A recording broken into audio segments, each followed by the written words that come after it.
discussion about, are you happy or are you settling? So as I say that, are you happy, Deb? Now,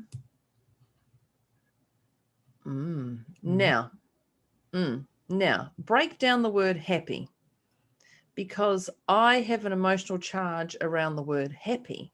Okay. Because happy to me means pom-pom, hyper, happy, happy, happy. Debz is a stressologist. She will stretch your mindset to think bigger than you've ever thought before, with follow-through techniques that are realistic and achievable to blow any fear out of your mind. Moira is a mindset cultivator.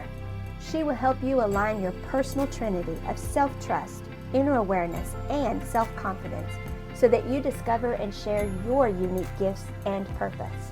Together, their goal with these conversations is to share how our inclinations do not always work in our best interest, and to provide the knowledge to leverage the gifts that already exist within each one of us. Their desire is to help you learn how to access the habits and behaviors that will lead to positive change and your best quality of life. Welcome to your deliciously motivated mindset.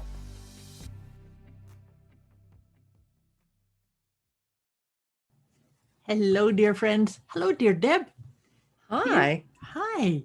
Here we are with another one of our amazingly, deliciously motivated mindset conversations. This is such a fun time of the week where we get to sit and riff about the meaning of life and all things that come out of our mouth, basically. Stay tuned. Yes, and just be aware that this is my morning and Moira's late afternoon. So different vibes. Yes, absolutely. So I'm all mellow and chilled out. Mind you, I'm yawning. Oh God, Deb's still waking up. Before we get into talking about our topic today, and of course, as you know, if you've listened to us before, we kind of really get excited about the topics that we choose, and of course, this is a goodie. It's very funny because we have a list of topics, and we don't. I just have to say, we don't actually know. It's not that we don't know. So we have a list of topics and we go, okay, what's the next two we've got? And we haven't got them in any particular order. They just came up into our minds and we went, oh, that one, and then that one, and then that one.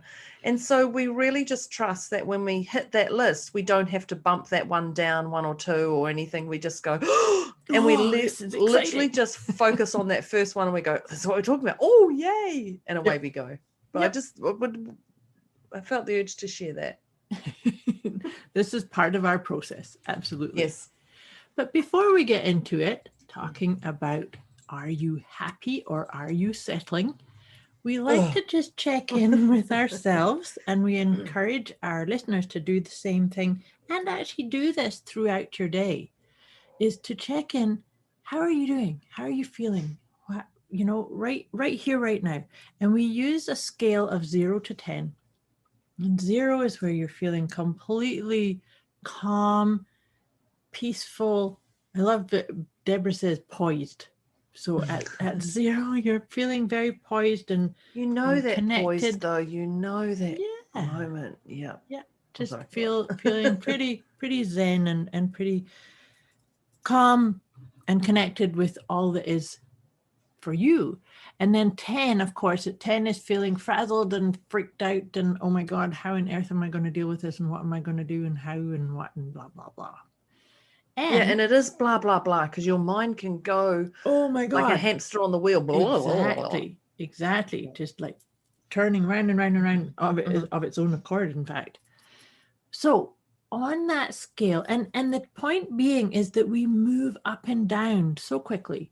And it's just by having the awareness. I talk a lot about letting go. That's my whole model when I'm doing mentoring and coaching is helping people let go. At least, yes. Yeah.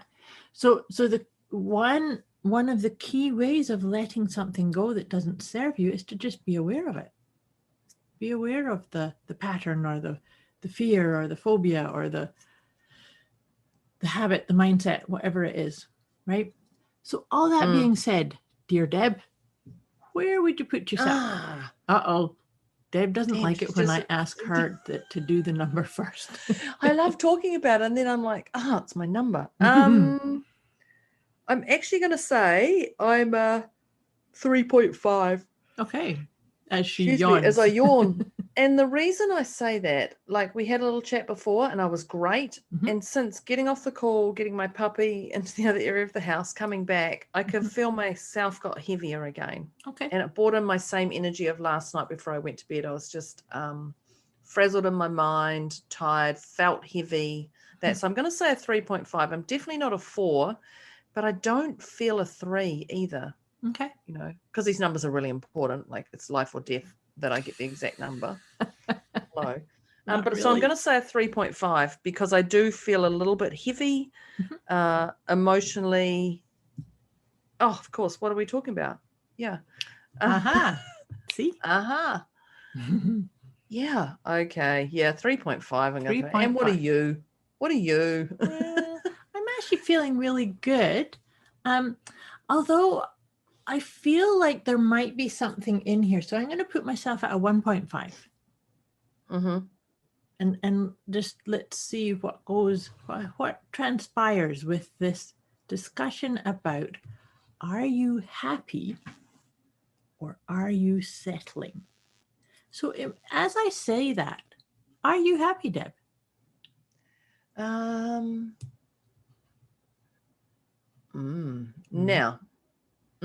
Now, break down the word happy, because I have an emotional charge around the word happy.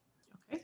Because happy to me means pom-pom, hyper, happy. So I personally don't really like the word happy. And people are going, whoa, this is going down a different path. Yeah, this is Deborah on a 3.5, okay? Let's go down here. Let's go down there.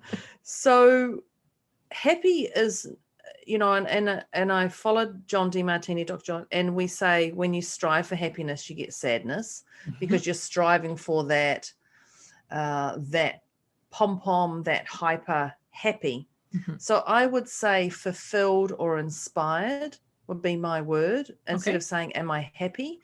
So are you happy or are you settling? So are you inspired, alive, fulfilled? Would be more my word instead of happy. But that's not debunking somebody else's version of happy, because if I asked you what your version of happy is, so what is your version of happy? I hear what you're saying about the pom-poms and the high. To me, that's a superficial definition of that word. For me, happy comes from my heart. Happy is a state within me. But to your point too, I don't believe happiness is something that we can chase. Well, we chased it. I mean, we chase it. We go, I've got to be happy. And you hear about those people who, every time you have a negative thought, you ping yourself the rubber band on your wrist, which happens to be a rubber band in front of me. That's crazy stuff.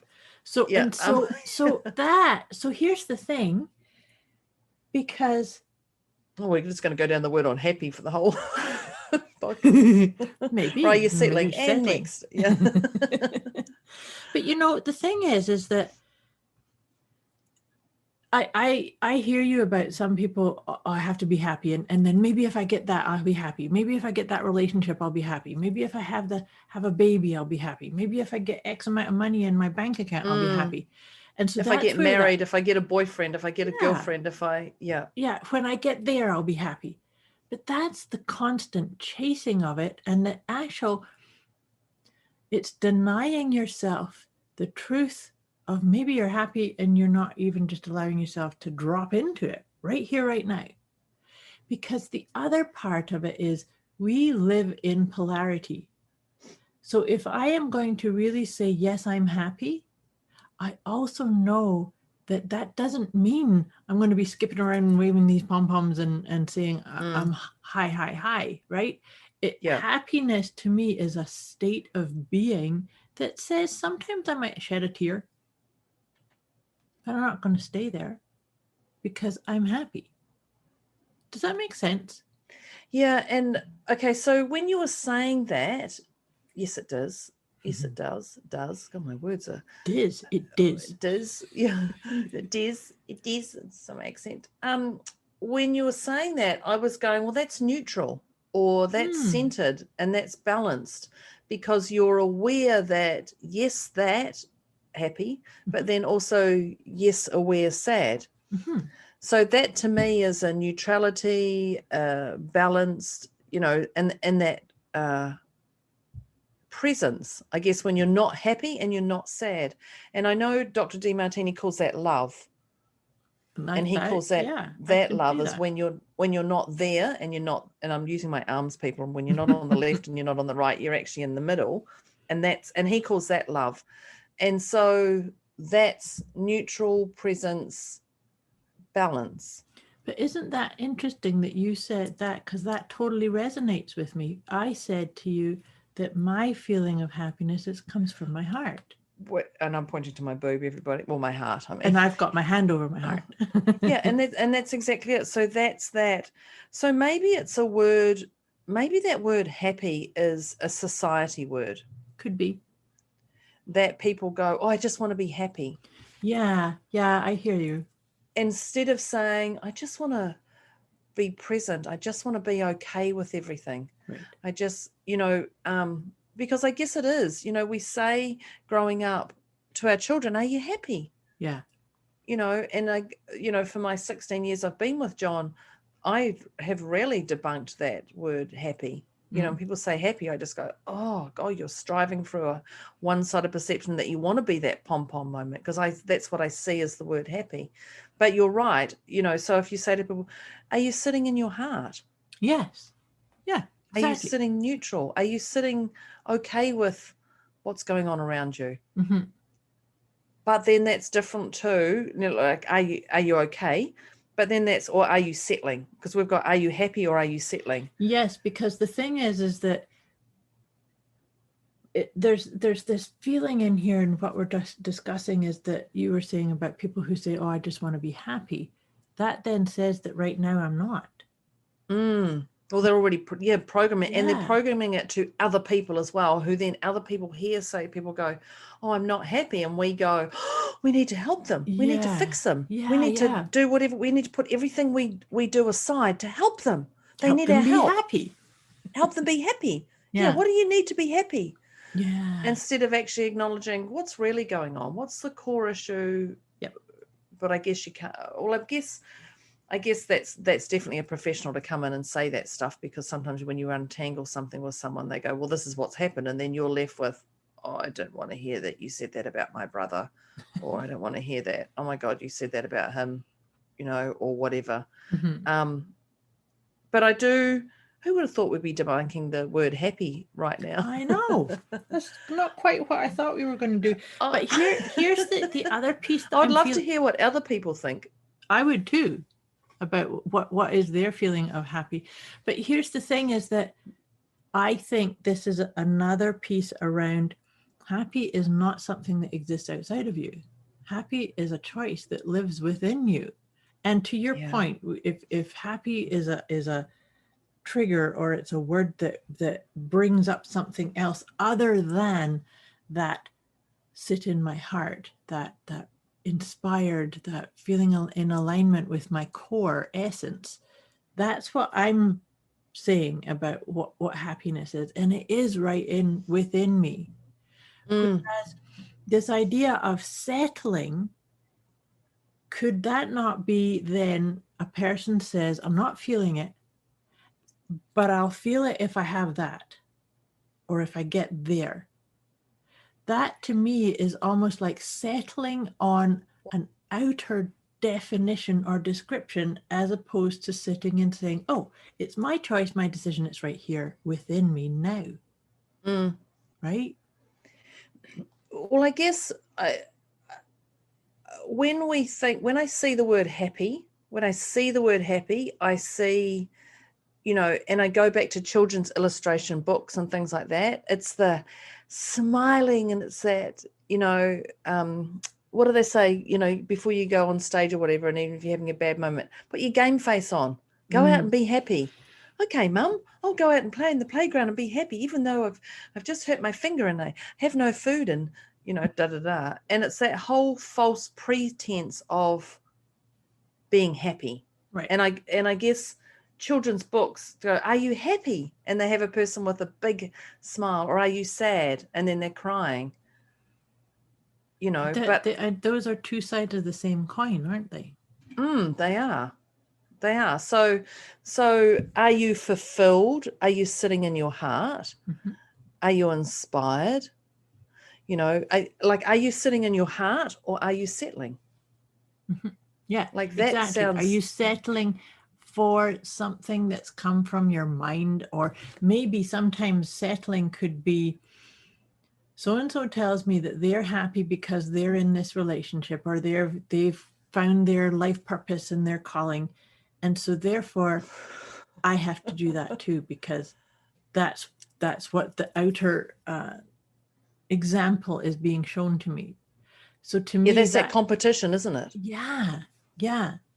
And competition burns you. Oh God, I'm just going to say that. Like competing with someone in the Olympics or whatever, and you miss by point dot of a second, like that burns you. And I understand competition in certain things, and that's a bit different. But when you're competing with people, like they've got the husband who's lost weight, they've got the house now that I want, social media is that's just insane. Oh, we've talked about this before, and this can be such a crusher to somebody's felt sense of happiness.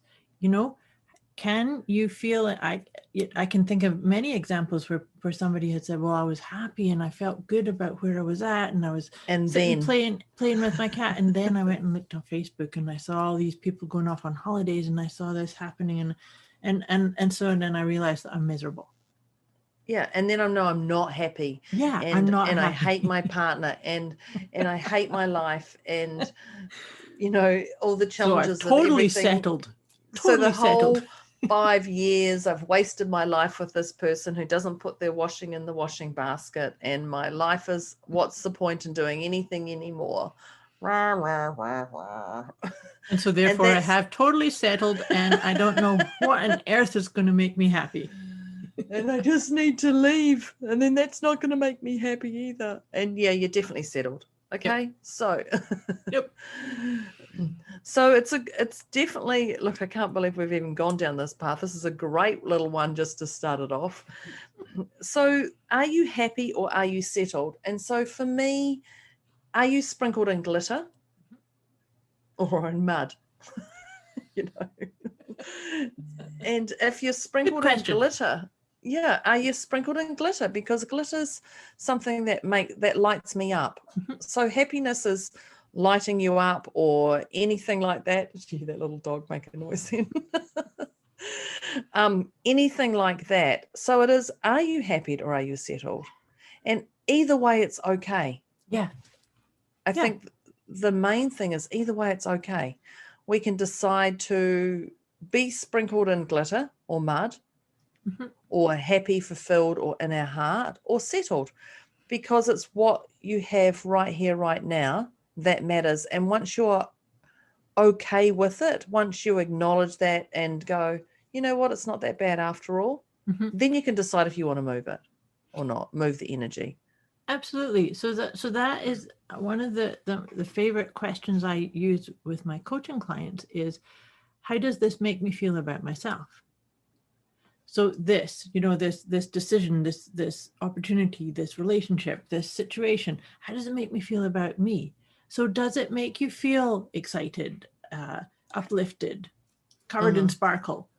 Or does it feel like, well, I'm not quite sure, I need to sort of stick my toe into it and see, is it going to shift my emotional resilience? Is it going to make me feel confident and worthy and uplifted? Or is it going to make me feel like I'm settling, like I'm following a falsehood of my own story, right?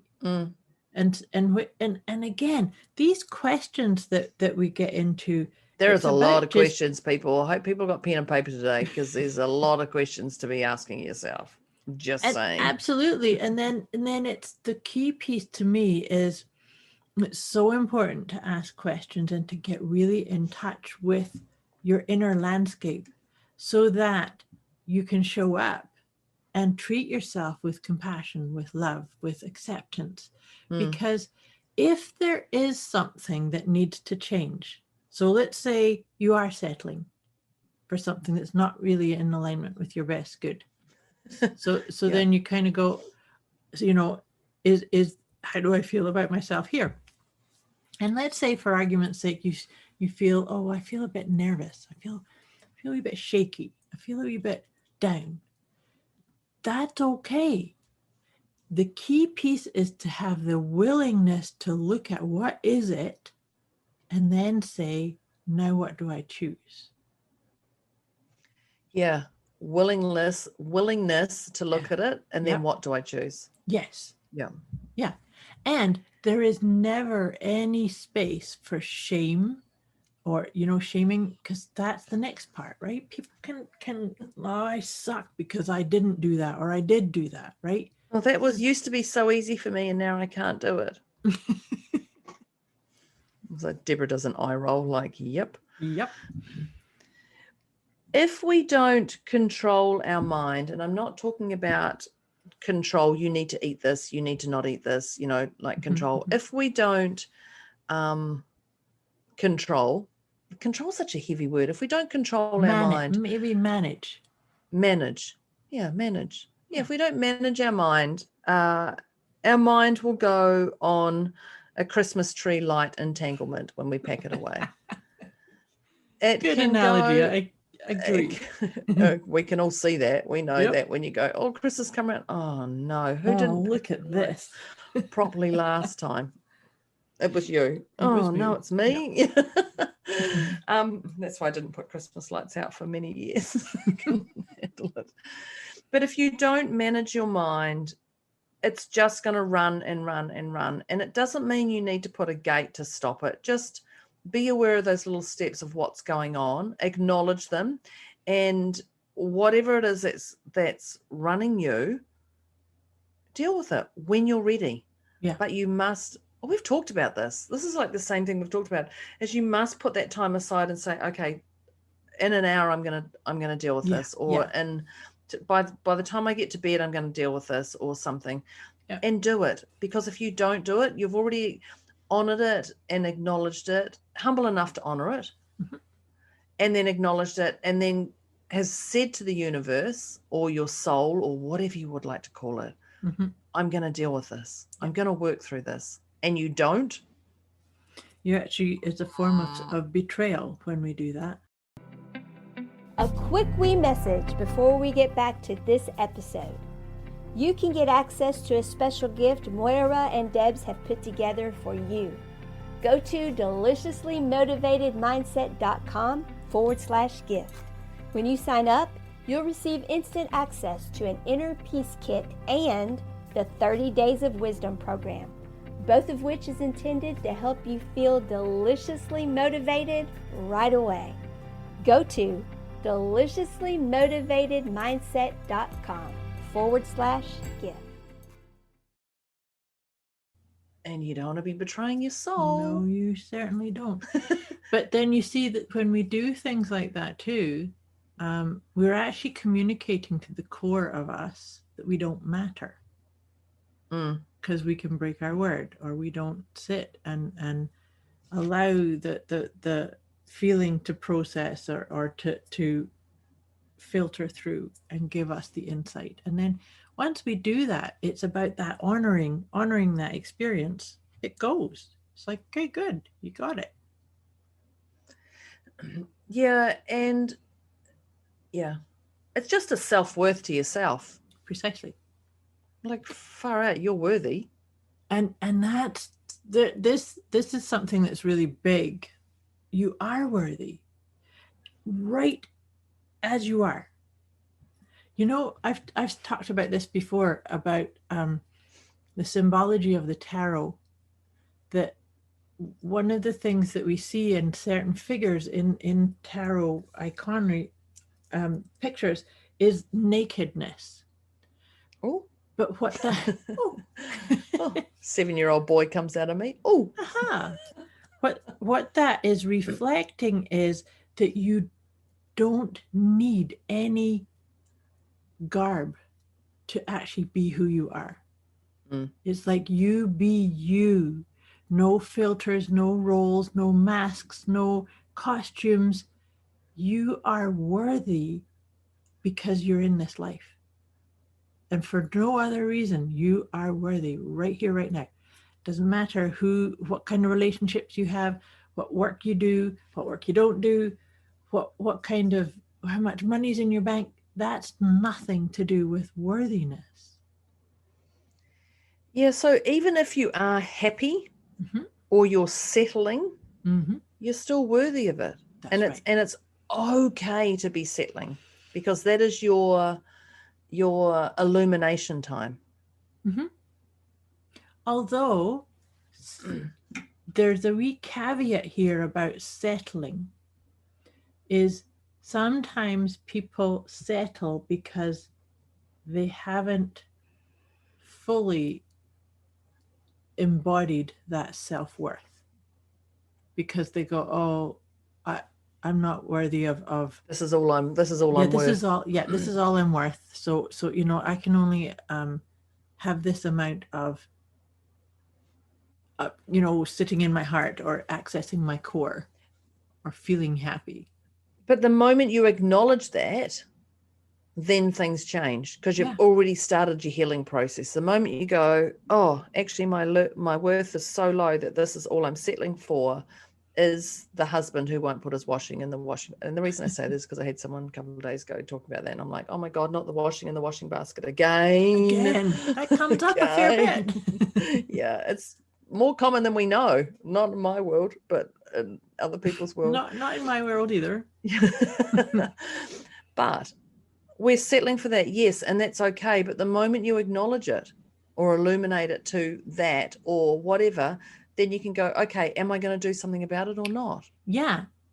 And it's okay to be where you are. Now, when things frustrate you, it gives you a drive to do something greater. Yes. But only when you're ready. And is it really worth the time and energy to do that? And so if it's something that frustrates you, are you going to allow it to continue to frustrate you, or are you going to do something about it? Absolutely. That's okay. Yeah, it's okay either way. And if you want to park it for a week or two or whatever, or until you get through the school holidays or whatever, just know it's going to be there in the background. Yeah. Like a little boiling pot, just bubbling away, having little realizations. It's still there. It's not going to disappear. And I think if you just are aware of that it will never go away until you deal with it emotionally, which is mentally and physically. Yeah. And sometimes to a neutral and balanced state. Precisely. And sometimes what that requires is that you speak it out to someone and maybe come to a different agreement. Other times it'll be like you just write it down in your journal, like, I allowed this to really upset me, and release it. That's the key piece, right? Is to acknowledge it, to have awareness first, acknowledge it, and then release. Like, what are you going to choose now? Right? Yeah, I think I believe we get so wrapped up on certain things that we just go, how do we do it? How do we do it? How do we do it? And the strategy or the process steps or the bullet points of how to do it. And when you're in that hamster on the wheel process, you ain't going to get anything. No. But I do know, if I say to my clients, just reach out, just flick me the text of what's going on in your mind if you're frazzled, because you've already started step 1 towards healing. Yep. Is you've acknowledged it. Step 2 is you've gone, I want to deal with it. Step 3 is you've reached out to somebody. Yep. Step 4 is knowing there's a trust that that person's going to deal with it, whatever. Now, that alone, like all you've done, that's not that painful for people, is, No. oh my God, I've got this issue. Hey, Moira, can you help me with this? This is what it is. Mhm. And then you can back away. That's and right. Moira will talk to you when she can. Yeah. Because that was just 4 steps, but then they don't feel like a step, 4 steps, do they? No, they don't. But it's such a freeing. Don't you think so? It gives you so much freedom and spaciousness within you. Well, you've just released that stuff to go, okay, well, I know Deb's going to deal with it, or I know Moira's going to deal with it Yeah. when she's ready. Yeah. Or when she can get back to me or whatever. Or we've got a call set up at this time. And so I know that'll be top of the list to discuss. Absolutely agree with you. Yeah. And but that's how easy it is. Mhm. And I'm going to say easy because we think everything has to be hard to heal. We have to go through pain. No, you don't. No. That's BS. That's optional. If you could see Moira, she just was like, no way. No. but we do have these programs that healing is going to be painful. Yeah. If you keep telling yourself it's going to be painful, because it's going to be Then painful. it will, because you create it. Absolutely. Yeah. Yeah. But it doesn't it can be a beautiful experience when people are holding energy for you, when you don't do it alone. Definitely. There's definitely Moira. Reach out to Moira, reach out to me. We're both incredibly good at what we do, and different styles. You'll notice her voice is very different to mine. But we reach out, because there's nothing worse than you trying to do it on yourself. You trying to clean your house on your own. Stewing in it. Like that's that spiral. You know, hamster wheel. The hamster wheel. And something I was thinking of when you were saying how, when people are going, how am I going to do this? How? Oh, you're never going to. But well, that's not going to work. But you know what? Anytime I hear the word how, or people asking how, we've talked about this. I think of Mike Dooley. You know, Mike Dooley, Thoughts Become Things. Yeah. Yeah. I met him once. He's awesome. He's incredibly tall, isn't he? Yes, he is. Actually, he's just a little tiny bit taller than me. Oh, wow. Of course. But he, I remember, he's really tall is what I was thinking. Very but tall. Of course, yeah. Moira's really tall. But, yes, I am. His thing is the cursed house. It's the cursed house, because how is none of our business? What? Oh, I like that. How is none of our business? Because the universe co-conspires. So if we say, what do I intend? What do I wish for? What are my desires? As soon as we get into how am I going to achieve that? And how's that going to take place? And how, it's like, well, it's none of your business. You just get to take the step and allow the universe to be with you. So anyways, I just wanted to share that, because like I said, that's Moira's dubbing when I hear you say how, like, that's the cursed house again. But it is that you get on that hamster wheel and you don't get off. That's and right. then you beat yourself up. You ain't settling, you're way in the mud with your Wellingtons up to you're past your Wellington levels of your boots. Yeah. But you're completely stuck. And it takes a lot harder to get out of that pickle to even get to some sort of clarity. Or some level of happiness, right? When you get down that hamster wheel. When you get down into that, it's and it can be chaos, crazy making chaos in there too, right? So it means that you end up potentially creating even more unhappiness for yourself. Yeah, you do, because your worth of who you are is just shattered, which would be the nicest way of putting it. Yeah, it's shattered, but it's also, it's telling yourself a lie. You're denying your own soul. You're denying your birthright is this powerful created life, because we are all creator beings, right? We create, but we do it in our best rhythm when we stay mindful to the guidance that's actually flowing through us all the time. And that's why competition is shite. Yeah. And comparing. Completely. So when we talk about are you happy or are you in your heart, are you in your heart or are you settling? Even the word, are you in your heart or are you settling? Like, are you settling? No, see, even settling, you can't even say settling like nice. Are you in your heart or are you settling? Yeah. Settling. Settling. Are you settling? See, I can't even say it. Are you settling? Are you there or are you there? Where are you?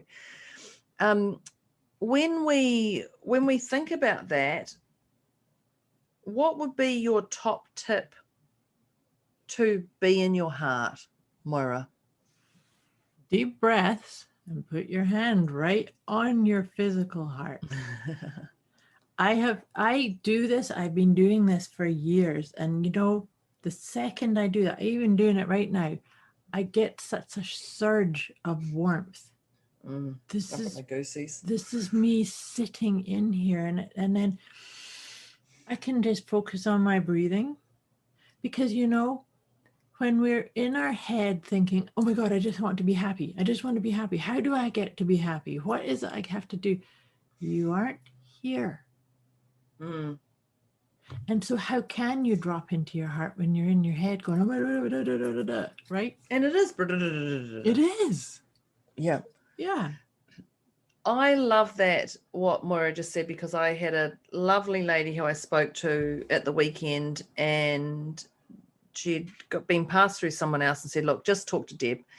And she started telling me some stuff, and I just said, stop. I said, breathe. She goes, I'm breathing. And it was like, I'm breathing. And I'm like, okay, put your hand on your heart. Or your boob, I said. It's Deborah's way. Put your hand on your heart or your boob and just breathe. Now let's just breathe together. And she has sent me many texts since then to said, and she's very excited. She's like, oh, hand on the heart, help me get through traffic. Hand on the heart, help me get to this. Hand on the heart. And I completely forgot about that. And just when you started talking about my goosies, and to know that that's something that is so quick for this woman. She was on the hamster wheel, and look, she's still on the hamster wheel, and we're working through that. But that hamster wheel's nowhere near what it was. And she just said, I saw someone call me, put my hand on my heart before I answered the phone. That's awesome. And I just thought, oh my feel God, warmth in my heart just hearing that. I know I've got that. And just that analogy, just it's a very quick one. It's very quick. You can do it publicly. Yep. Or not publicly, whatever, but you can do it. And it just... Well, I'm not sure about putting your hand on your boob publicly. Well, you know me. Your heart, your boob. Put it all the way around there. Give it a good grope. But that's the difference between Deborah and Moira, just so you know. just saying. Just saying. It's not just the voice. But that alone has helped her so much. And I know I've probably got 15 to 20 texts from her in 48 hours. That's awesome. Where she's just done it. And it just shows how quickly it's allowed her to do certain things. She's excited. She's got this this new little technique that just calms everything down. That's awesome. We will get into other strategies with her, not just that. But that's just a quick process that is exactly it. And I know Moira used to say, I live here. Yes. Yep. So not just hand on the heart is, I live here. And even just saying that just shuts that whole crazy that can go on. Yep. I love that one. Because I do live here. Right here. Yeah. And you live there, not anyone else. That's right. It's very, very important, because you see, when I mentioned earlier in our conversation here today about how do I feel about myself? Well, in order to really get clear on how do I feel about myself, I'm going to put my hand over my heart and really feel my feelings, not feel the feelings of other people or what I think they're feeling or what they want from me. Feel my feelings. Right. And this can go from 10 seconds, 5 seconds, 10 seconds through to 2 minutes longer. Yeah, absolutely. There is no time frame. It's what feels comfortable for you. And what allows you to land into that moment and receive the wisdom from your heart. Yeah. Yeah. Well, that's our time up. It is. This has Is been there a good... anything you'd like to say? Because I feel we've just done a beautiful ending. But is there anything you'd like to end on? Anything else you'd like to say? Do it. Just do it, people. Hand on Just your do heart. it. Yes, Just do it. definitely. Hand on your heart. And I'm glad you brought up that thing that I say that I live here. I have clients that do that before they go into a meeting or before they take a call, is they just put their hand over their heart, take a deep breath and say, I live here, and then go and engage with whatever it is you've got in front of you. It really helps carry that presence of you being a heart-led soul. Perfect. Yeah. Oh. Oh, okay. What a lovely way to end it. Good, Oh. Wade. It's been a great conversation. Right from unpacking the word happy. Absolutely. That was awesome. Not what I predicted on that call, and neither did Moira, I don't think, for that podcast. Definitely not. So, listeners, I don't even know what Moira's number was at the start. So I got into my own little head. So whatever number you are at now, listeners, I would love you to let us know what your new number is. Yeah, where were you at the beginning and where are you now? Yeah, perfect. And Moira, what were you at the beginning? Clearly didn't listen because I'm sitting in my 3, am I 4? What was your number where are you sitting now? So I was a 1.5 to begin with, and I'm a 0 now. I really loved this conversation. It did feel like a warm hug. Love bubble. Happy bubble. Yeah. Oops. Inspired well, you bubble. know what? I was a 3.5, and I would have said I was a 1. Mm-hmm. 5 minutes before we wrapped up, but the love heart, the hand on the heart, the hand on the heart, and I live here moved me instantly from a 1 to a 0. That's excellent. So we're both 0s. Don't copy us, people. But where did you move to? Yeah, we'd love to hear from you. Absolutely. So thank you for joining, listeners. Thank you, Moira, for your beautiful wisdom today and your unpacking of your thoughts. Thank you. For allowing us both to bounce that off. No, this has been awesome, and thank you for bringing in that piece about unpacking happy. I love sharing and riffing on our different perspectives. It's very awesome. Yeah, and it just shows we don't know what we're going to talk about, how we're talking, and I'm sitting there in that word going, happy. Here comes a 3.5 Deborah. Out it comes. There it is. Yep. Thank you very much, everybody. I really appreciate today, and happy listening. And we'll see you next time. See you next time. Thanks, Debz. Bye. Bye.